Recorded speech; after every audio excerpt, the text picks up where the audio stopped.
Nature में बहुत ही ज़्यादा सॉफ्ट, इंट्रोवर्ट, हद से ज़्यादा इंट्रोवर्ट था और कुछ इस तरीके से अपनी लाइफ जीता था कि किसी से भी बात नहीं करता था। मतलब अपने घर जाएगा, घर से स्कूल, पढ़ाई करेगा, होमवर्क करेगा, ना खेलेगा ना कूदेगा, अपने कमरे में ही बंद रहेगा। ऐसी उसकी ज़िंदगी थी। उसे घर वाले भी उससे बड़ा परेशान थे और उसको सिखाने की, समझाने की बड़ी कोशिश करते थे कि ऐसा रहेगा तो ज़िंदगी में आगे नहीं बढ़ सकता। लेकिन वो सुधर ही नहीं रहा था, अपने अंदर कोई भी चेंज नहीं ला रहा था। बिल्कुल दुबला पतला चश्मा लगा के रहता था और बिल्कुल अलग टाइप का, विचित्र टाइप का लड़का था वो। ठीक है, अब कुछ कुछ बच्चे ऐसे हो जाते हैं जो ज़्यादा बोल नहीं पाते हैं, पढ़ाई लिखाई नहीं कर पाते हैं, लेकिन ऐसे बच्चों को अपने स्कूल कॉलेज में बड़ी परेशानियों का सामना करना पड़ता है। उसके क्लास के बच्चे उसको बहुत परेशान करते थे, उसका मजाक उड़ाते थे, उसको टपली मार के भी भागते थे। मतलब बड़ी ख़राब कंडीशन थी उसकी। खैर, बेचारा बहुत सीधा बच्चा था, हमेशा से ये सपना देखता था कि बड़ा होऊंगा तो इंजीनियरिंग करने के लिए जाऊंगा। उसने क्लास 12th के बाद इंजीनियरिंग का एंट्रेंस एग्ज़ाम दिया और अच्छे नंबर आए, क्योंकि सिर्फ पढ़ाई लिखाई से ही तो मतलब था। और उसे पुणे का एक डिसेंट कॉलेज मिल गया। पुणे का ये जो कॉलेज मिला तो उसने अब ये सोचा कि यार मैं किसी मतलब अलग कमरे में तो नहीं रह पाऊंगा, क्योंकि इसे दुनियादारी ज़्यादा मालूम नहीं थे। जैसे कि मैंने आपको बताया, शुरू से ही ये अपने घर में रहता था, घर घुसेड़ू टाइप का लड़का था बेचारा, तो उसको किसी से डील करना आता ही नहीं था। तो उसने ये चाहा कि इस कॉलेज में, अच्छे कॉलेज में एडमिशन हो गया है, अब इसका मुझे हॉस्टल मिल जाए। अब इसके घर वाले कोई इतने अमीर लोग नहीं थे कि हॉस्टल की फ़ीस भी अफोर्ड कर लें, लेकिन ठीक है भाई, अपने बेटे को देखते हुए उनको मालूम था कि ये पढ़ लिख के बड़ा आदमी बन ही जाएगा, क्योंकि उल्टी सीधी हरकतों में इसका दिमाग ही नहीं है, ध्यान ही नहीं है। तो अपने बेटे की शराफत को देखते हुए, मेहनत को देखते हुए, अपना कुछ एक आध ज़मीन, एक प्लॉट गिरवी रख दिए। एक छोटा सा उन लोगों का प्लॉट था गांव में ही, उसको गिरवी रख दिए और उसके पैसे से इसको हॉस्टल दिला दिए। हॉस्टल की मतलब पूरी पूरी 4 साल की फ़ीस एक साथ भर डाले, क्योंकि उसमें कुछ डिस्काउंट वगैरह मिल रहा था। अब उसके पापा भी उसके साथ आए हुए थे उसका एडमिशन वगैरह करवाने के लिए। तो वार्डन साहब ने बताया उसको भाई कि रूम नंबर 12 आपको मिल रहा है, मतलब 3rd फ्लोर में रूम नंबर 12। इन शॉर्ट वो रूम नंबर 312 हो जाता है। तो वार्डन साहब बताते हैं कि आपके बाजू में कुछ ऐसे कमरे हैं जो बंद रहते हैं। रूम नंबर 313 हमेशा से ही बंद है। फिर रूम नंबर 314 है, वो स्टोर रूम के रूप में हम ट्रीट करते हैं। और फिर उसके बाद एक ऐसा कमरा है जो बस ऐसे ही नॉर्मल हॉस्टल की कुछ एक्टिविटीज़ की जाती है, तो उसके लिए हमने रखे। तो बेटा, कमरे तो ज़्यादा खाली बचे नहीं हैं। ऐसी कंडीशन में कि आप 312 में रहने के लिए तैयार हो? तो वो बड़ी धीरे से कह देता है, हाँ सर मैं तैयार हूँ। ठीक है भाई, उसके पेपर में साइन कर दिया जाता है। उसके पिताजी उसे कमरे तक आते हैं, उसका सामान वामान जमाते हैं और देखते हैं कि एक बेड खाली है। तो पिताजी को भी अच्छा लगता है कि चलो कोई ना कोई लड़का आज नहीं तो कल यहाँ पर आएगा ही और इसका साथ देगा, इसका ध्यान रखेगा, और मैं भी यहाँ पे आता जाता रहूँगा। बेटे को सी ऑफ करके समीर के पापा निकल जाते हैं। समीर वहाँ पर रहना शुरू कर देता है। अब हॉस्टल से कॉलेज, कॉलेज से हॉस्टल, इस तरह की उसकी ज़िंदगी थी। मेस में भी खाना खाता था तो किसी से बात नहीं करता था, अकेले ही ज़िंदगी काट रहा था। कुछ बच्चों ने उसके मज़े लेने की कोशिश की है, रैगिंग लेने की कोशिश की, जो सीनियर बच्चे थे, लेकिन थोड़े में फिर छोड़ दिए। समझ गए सब लोग कि ये थोड़ा अलग टाइप का बच्चा है और इसकी रैगिंग लेंगे तो एक तरीके से हमको ही पाप लगेगा, बेचारा बहुत ज़्यादा ही सीधा है इस दुनिया के लिए, तो उसको छोड़ दिए थे। अब जब उसकी रैगिंग होती थी, उसके साथ इस तरह का व्यवहार होता था ना, तो उसकी तरफ बड़ा एक लड़का ध्यान दिया करता था। मतलब उसको कोई भी परेशान करके जाए तो वो लड़का इसके पास आए और इससे बात करने की कोशिश करे, इसको समझाने की कोशिश करे। ये रोने सा लगे तो उसको चुप कराने की कोशिश करे। धीरे धीरे करके समीर को वो जो दूसरा लड़का था वो अच्छा लगने लगा, मतलब एज अ फ्रेंड। समीर को पहली बार ज़िंदगी में ये फील हुआ कि मैं किसी को अपना दोस्त बना सकता हूँ, कोई है जो मुझे समझता है। इस दूसरे लड़के का नाम कबीर था। अब बड़ी हिम्मत करके जब 6-7 बार कबीर उससे मैस में, हॉस्टल के ग्राउंड में और एक आध बार कॉलेज के बाहर तरफ भी मिल गया, तब जाकर समीर को पता चला कि कबीर मेरा सीनियर है। मतलब प्रॉपर बात किया, मतलब ढंग से 4-5 बार मिलने के बाद पहली बार बात किया कि जो कबीर है उसका सीनियर है और उसके बाजू वाले कमरे 313 में रहता है। तो ये जब 313 सुना तो बड़ा शौक हुआ। इसने बोला कि कबीर भाई, वार्डन सर ने तो जब मैं एडमिशन ले रहा था तो बताए थे कि 313 में कोई नहीं रहता है, वो हमेशा बंद रहता है, और 314 एक स्टोर रूम है और 315 कुछ ऐसे ही खाली रहता है कुछ एक्टिविटीज़ के लिए। और मैंने भी कई बार अपने कमरे से बाहर निकलते आते जाते देखा हूँ कि आपका कमरा बंद ही रहता है, आप 313 में ही रहते हो ना? तो कबीर हंसने लगता है, अरे हाँ भाई, मैं खाली नाम का रहता हूँ। बात यह है कि मेरे क्या दोस्त एकदम एकदम खास बचपन का जिगरी है, वो पुणे में ही रहता है, तो मैं उसी घर पे ज़्यादा टाइम डला रहता हूँ। मेरा कमरा है वो सिर्फ नाम का ही मुझे मिला है, इसलिए वार्डन सर को भी याद नहीं रहता कि यहाँ पे भी कोई रहता है। लेकिन फीस भरा हूँ तो अपनी लाइफ यहाँ से भी चल रही है, वहाँ से भी चल रही है। अब क्या सीनियर बन चुका हूँ, 3rd ईयर में पहुँच गया हूँ, इतना ज़्यादा माइंड नहीं करते। एक बार तू भी सीनियर हो जाएगा ना तो हॉस्टल के वार्डन हो गए या फिर कॉलेज के मैनेजमेंट वाले हो गए, ज़्यादा भाव नहीं देते सीनियर लोगों को, खाली बच्चों को, जूनियर्स को, मतलब तुम जैसे फर्स्ट ईयर वाले बच्चों को ध्यान देते हैं।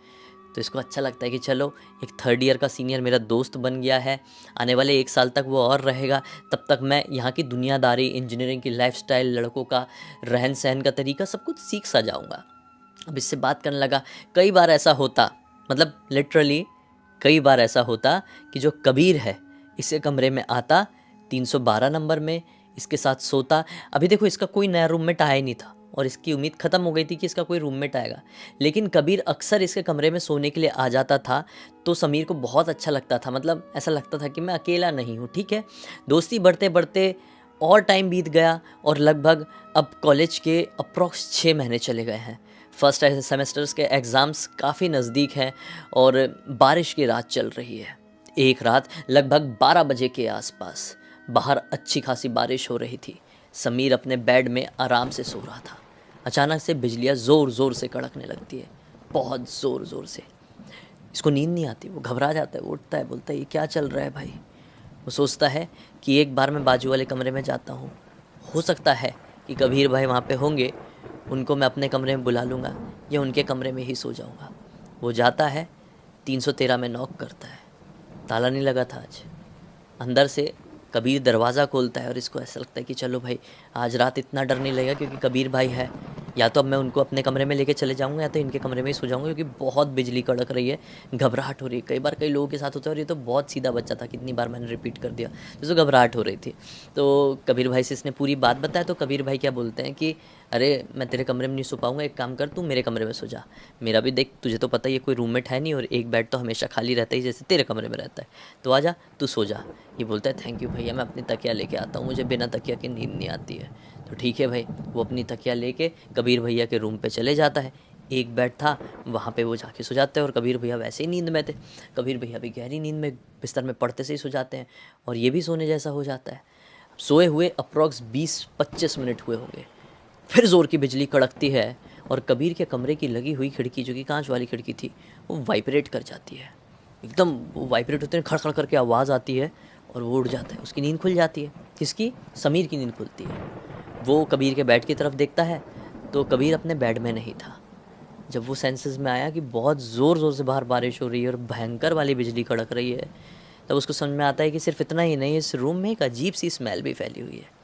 वो सोचता है कि अरे बाथरूम का दरवाज़ा थोड़ा खुला हुआ है, बाथरूम की लाइट भी चालू है, तो कबीर भाई ज़रूर बाथरूम में गए होंगे।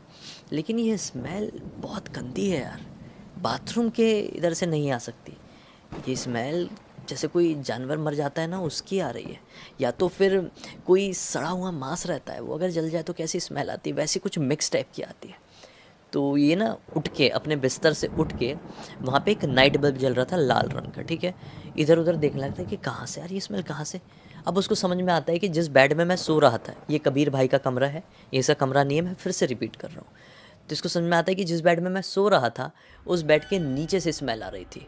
वो नाक सूंघते सूंघते वो बड़ी हिम्मत करके बेड के नीचे देखता है कि इतनी गंदी, कोई जानवर वानवर तो वहाँ पे सड़ नहीं गया है, कबीर भाई ध्यान नहीं दे पाए होंगे। ऐसे करके बड़ी हिम्मत करके जैसे ही बिस्तर के नीचे देखता है तो क्या पाता है कि नीचे कोई जानवर वानवर है नहीं, बल्कि वो बेड के नीचे कोयले से, लिटरली जो कोल होता है अपना, कोयले से एक अजीब सी आकृति बनी हुई है और उस आकृति के बीच में एक नींबू रखा हुआ है।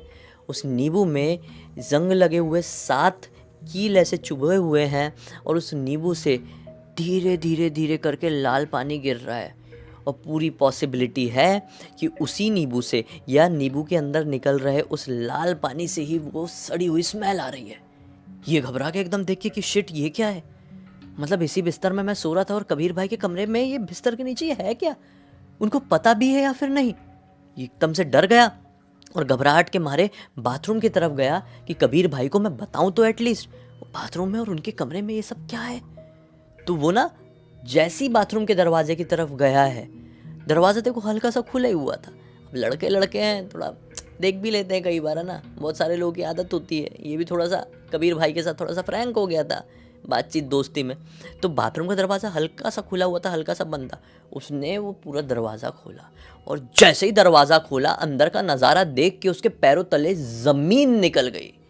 अंदर एक नॉर्मल नज़ारा नहीं, बल्कि जो कबीर था वो बाथरूम में कमोड के पास उल्टा बैठा हुआ है।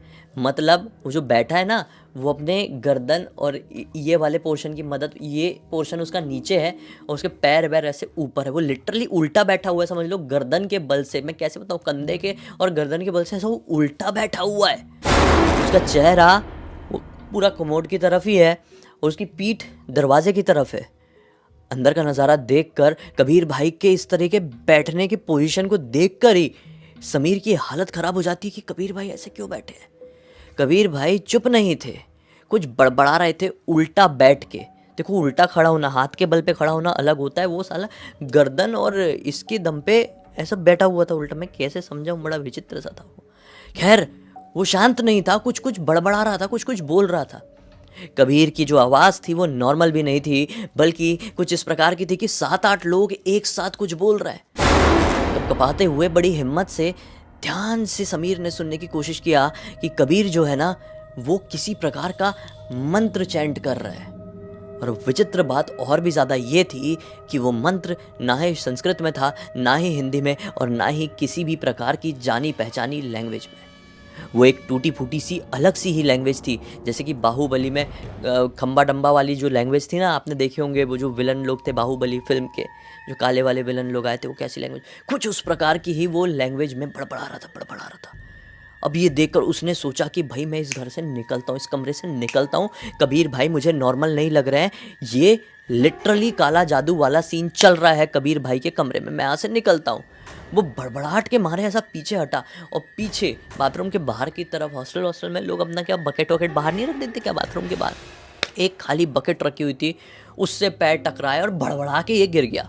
और जैसे ही समीर गिरा है, वैसे ही कबीर भाई जो उल्टा बैठे हुए थे कमोड के पास, जो लगातार मंत्र जप रहे थे या जो भी वो चैंट कर रहे थे, वो चुप हो जाते हैं।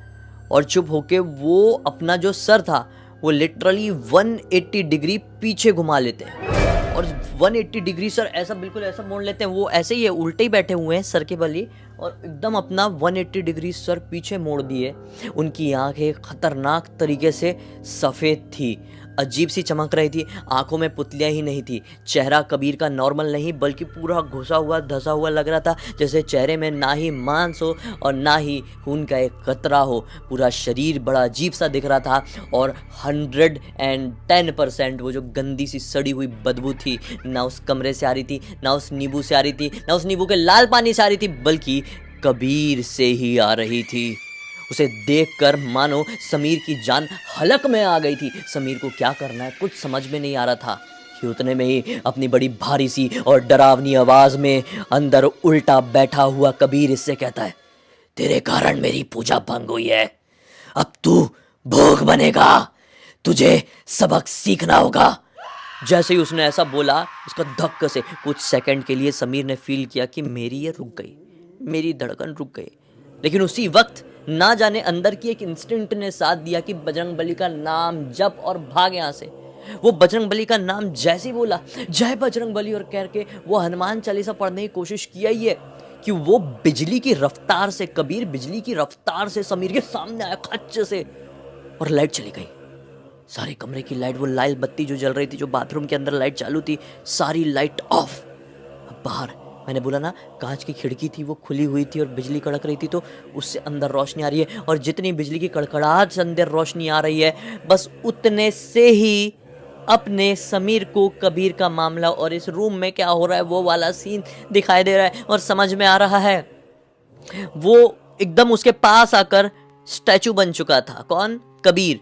कबीर समीर के सामने आके बिल्कुल स्टैचू बन चुका था और हिल डुल नहीं रहा था। उसी वक्त उसी मोमेंट में समीर क्या नोटिस करता है कि कबीर तो नहीं हिल रहा है, लेकिन कबीर की परछाई बाजू वाली दीवार में बन रही है।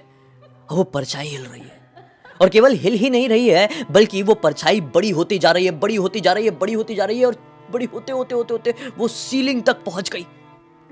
ये तो इतनी जोर से घबराया कि अब कुछ नहीं हो सकता, अब मुझे यहाँ से भागना ही होगा। मुझे ना ही इस सीन को अब समझना है, ना ही सॉल्व करना है, ना ही मेरे सामने ये जो भूत प्रेत शैतान ब्लैक मैजिक या भूत या परछाई है उसको मुझे हराना है। मुझे यहाँ से भागना है। अब मैं ना ही बजरंगबली का नाम जप पाऊंगा, ना ही मैं उनकी हनुमान चालीसा पढ़ पाऊंगा, क्योंकि मेरा दिमाग ब्लैंक हो चुका है। और ऐसी सिचुएशन में इंसान को सिर्फ एक ही चीज़ आती है कि उस सिचुएशन से, उस मतलब मूवमेंट से भागना है, स्केप करना है बस कैसे भी करके। वो भागते हुए दरवाजे के पास जाते और दरवाज़ा खोलने की कोशिश करने लगता है, लेकिन दरवाज़ा तो मानो जंग लगा हुआ था, पूरी तरीके से इतना टाइट बंद था कि उसको खोला ही नहीं जा सकता था। बड़ा हैवी सा दरवाज़ा फील वो होने लगा था कि उसी समय वो अजीब सी स्मेल बढ़ जाती है उस कमरे में, और इसको एकदम ठंडी सी फील होने लगती है पूरे कमरे में।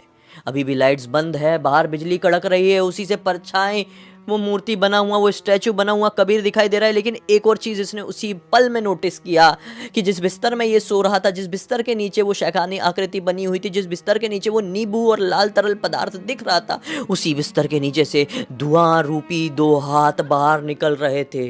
धुआं रूपी वो 2 हाथ समीर की तरफ नहीं, बल्कि अचानक से कबीर की तरफ बढ़ गए और कबीर के बिल्कुल यहाँ पर पकड़ लिए। कबीर जो स्टैचू बना हुआ था इतनी देर से, वो छुड़वाने की कोशिश करने लगा, लेकिन वो नहीं छुड़वा पाया और एक जोर की भम करके आवाज आई। और वो भम की आवाज पता नहीं किस चीज की थी। वो भम की आवाज के साथ पूरे कमरे में एक सफेद रोशनी छाई और वहीं पर ऑन द स्पॉट अपना समीर हो गया बेहोश। समीर बेहोश हुआ और फिर किसी ने मुंह में पानी डाला। समीर उठो। समीर जैसी आंख खोलता है, सुबह की रोशनी दिख रही थी। सुबह के अप्रॉक्स 6 बज रहे होंगे। वार्डन साहब और 6-7 लड़के इसके सामने खड़े हुए थे, और ये किसी कमरे के अंदर नहीं बल्कि एक कमरे के दरवाजे के बिल्कुल बाहर पड़ा हुआ था। हाथ में उसकी बिल्कुल ऐसे ही तकिया थी, वो पड़ा हुआ था नीचे ज़मीन में। तुम क्या कर रहे हो? तुम ठीक तो हो ना? ये उठ के हड़बड़ाते हुए बोलता है, सर वो कबीर भाई के कमरे में काला जादू हो रहा है। कबीर भाई इंसान नहीं बल्कि भूत है, वो मुझे मारने की कोशिश किए थे सर। सर बोलते, चुप चुप, ज़्यादा घबराओ मत, सब ठीक है, लाओ पानी पियो। पानी पकड़ा है सर ने, पानी पिया। बाकी सारे बच्चों को देखे, बच्चों चलो अपने कमरे में जाओ, चलो कॉलेज जाने का टाइम हो रहा है, तैयार हो, चलो जाओ जाओ जाओ जाओ। सबको वार्डन सर ने भगा दिए। इसको उठाए हैं, इसे कमरे में लेके गए, बिस्तर में बैठाए। बेटा तुम समझ पा रहे हो तुम क्या बोल रहे हो? तुम 313 के अंदर थे। कबीर, कबीर वही ना 3rd ईयर का लड़का था क्या? वो तुमसे मिल रहा जुल रहा था, तुमसे बात कर रहा था, और उसने तुमको नुकसान पहुंचाने की कोशिश किया। हाँ सर, हाँ मैं वही तो कहना चाह रहा हूँ, और आपने भी तो देखे, मैं उनके ही कमरे के सामने पड़ा हुआ था। सर बोलते हैं, मैंने सीसीटीवी में सब कुछ देखा। तुम रात भर उस कमरे के दरवाजे के सामने बैठ कर बड़बड़ा रहे थे, किसी से बात कर रहे थे, कभी सो जा रहे थे, कभी उठ जा रहे थे, कभी इधर उधर दौड़ लगा रहे थे। और सच बात तो यह है कि कबीर नाम का तो कोई भी लड़का इस हॉस्टल में रहता ही नहीं है, बल्कि रहा करता था। अभी से लगभग 7 साल पहले रूम नंबर 313 में कबीर रहता था। लेकिन कबीर के रूममेट ने एक दिन शिकायत किया कि कबीर ऐसे ब्लैक मैजिक, काला जादू वाली चीज़ों में इन्वॉल्व है। उसके रूममेट ने उसका कमरा खाली कर दिया। एक दिन हम लोगों ने उसे कमरे में रेड जैसी मारे थे, उसको पकड़ने की कोशिश की थी, लेकिन कुछ समझ में नहीं आया। और उसी रात को कुछ ब्लैक मैजिक के ही चक्कर में कबीर ने अपने कमरे में खुद को मुक्त कर दिया। खुद को मुक्त, समझ रहे हो बेटा? उस दिन के बाद से वो कमरा बंद है, कबीर का नाम भी कोई नहीं लेता है, और 313 के आसपास भी कोई नहीं भटकता। मैंने तुमको बताया भी था वो बंद है। फिर तुम कैसे 313 की बात कर रहे हो यार? मैं तो पहले ही दिन तुमसे फॉर्म में साइन करा, सब कुछ बताया तो था। ये बोलता है, सर मेरे साथ ऐसा ऐसा हो रहा था इतने दिनों से। सर बोलते हैं कि बेटा देखो, मुझे लगता है कि तुमको डॉक्टर की ज़रूरत है। एक अच्छे साइकोलॉजिस्ट को मैं जानता हूँ, अपने कॉलेज की एक ब्रांच है जो मेडिकल वाली, उसमें है। मैं तुमको उनका नंबर दे देता हूँ, उनसे बात करो, उनसे मिलो, और तुम्हारे पिताजी को बुलाता हूँ। इसके पिताजी को बुलाया गया, साइकोलॉजिस्ट से पूरी बात हुई, और साइकोलॉजिस्ट ने आखिरकार ये बोला कि ये अपने दिमाग में हेलुसिनेशन पाल लिया है, एक ऐसी स्टेज में पहुँच गया स्कीज़ोफ्रेनिया की, जो कि नॉर्मल नहीं है, आम नहीं है। अब अपना जो ये समीर है वो कहता है कि निखिल भाई, अगर मुझे सिर्फ स्कीज़ोफ्रेनिया है तो मुझे स्कीज़ोफ्रेनिया सिर्फ वो हॉस्टल में ही क्यों हुआ? अब मैं अपने घर आ चुका हूँ, मेरी पढ़ाई कंप्लीट हो चुकी है, मुझे कहीं और कुछ और फील क्यों नहीं होता है? किसी और की आवाज़ें क्यों नहीं आती? सिर्फ मुझे हॉस्टल में कबीर की ही क्यों आवाज़ आती थी? कबीर ही क्यों दिखाई देता था? क्यों वो मेरे साथ सोता था? क्यों मैं उसके कमरे में उस रात गया था? सिर्फ कबीर ही क्यों, जबकि कबीर के बारे में मुझे कुछ भी नहीं पता था और कबीर तो एक सच निकला। तो आप ही बताओ निखिल भाई, मतलब मुझसे समीर कहता है कि आप ही बताओ कि क्या ये सचमुच में स्किज़ोफ्रेनिया था या फिर कुछ ऐसा कि जिसे दुनिया का कोई भी इंसान इतने इजीली ट्रस्ट नहीं कर सकता। मैंने बोला कोई ट्रस्ट करे ना करे, मुझे एक चीज़ ज़रूर समझ में आ गई। विज्ञान चाहे इसको किसी का भी नाम दे दे, लेकिन इसका एक नाम कि कबीर की आत्मा आज भी उस हॉस्टल में भटकती है और उसको हॉन्ट करके रखी है। बस ऐसी आत्माओं को सब लोग नहीं देख सकते, कुछ ही लोग उन्हें एक्सपीरियंस कर सकते हैं। खैर, इसी एक नोट के साथ इस कहानी का अंत कर देते हैं।